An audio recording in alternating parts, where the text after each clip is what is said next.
All you do is you take a little detector, and here they show photographic film there. You just take a detector and move it out here. When you get those particles and they hit it, the detector goes off and you know what the radius is. Yeah?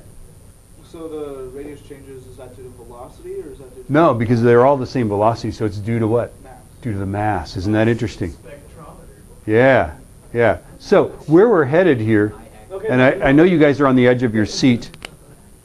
my question then is, if you change the initial velocity, does that change the... If you change the initial velocity, does that change what? Like the velocity that you're letting through in your mass spectrometer, does that Then change? that will change this radius as well, right? So a particular mass spectrometer is tuned to a particular ratio of these guys, right? Okay. Now, the question that I'm answering that you didn't even ask, that's what kind of service I provide, right, is how is it that we know the mass of particular isotopes, right? See, if you look at the periodic table over there, it gives you mass of carbon. But there's no such thing as the mass of carbon, okay? Because carbon has all sorts of different isotopes. It's got carbon-14 and carbon-12 and carbon-13, and they all occur randomly mixed, okay? So when you get that like 12.011, that is some mixture of carbon-12, which is exactly 12, and then carbon-14, right? And all of the isotopes are that way. If you go and if you look over there on the wall, see all those that periodic table over there? That is not a periodic table. That is a chart of every nucleus. Those nuclei, we know down to 1 part in a billion of their mass. Yes? Do you wonder how we measure the mass that accurately?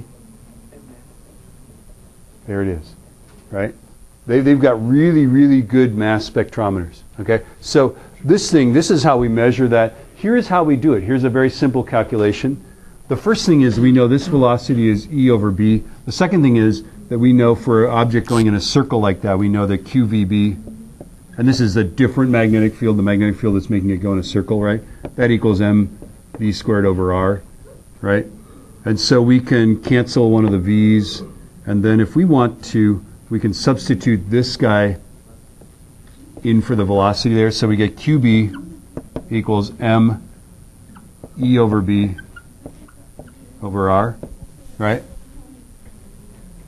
And then this is B prime, right? And then I can just rearrange this thing like this. I can write Q over M, right, equals M E, E times B prime.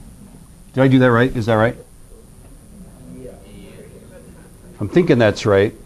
Now, the important thing is that if you look at this side here, the electric field is something we can measure, we can make, we can manufacture, right? These magnetic fields, there are recipes for making magnetic fields, for measuring them, etc. We can measure the radius. All of these things are measurable things. On this side, what do we have? Charge to mass ratio. So they talk about the charge to mass ratio, right? In fact, that's how they discovered an electron, was that they discovered these little particles with the same charge to mass ratio. Okay? So if we know the charge to mass ratio, we can, and we know what the charge is. If we know it's +2, iron +2, then we can figure out the mass, right? Yeah? Because it's not going to be like, iron +1.5, right? Yeah? It's going to be iron +2, +5, +3, or something like that, right? Okay? So this is a mass spectrometer, and I guess that's probably why cross fields are important. They will give you all sorts of conceptual questions about that. They're going to ask you on multiple choice questions, what does it depend on? Does it depend on the mass? Does it depend on the velocity? Does it depend on the charge? Right? And you'll need to be able to answer, oh yeah, I am and they will. The answer to that, by the way, is always yes. So I don't know whether I'm going to, but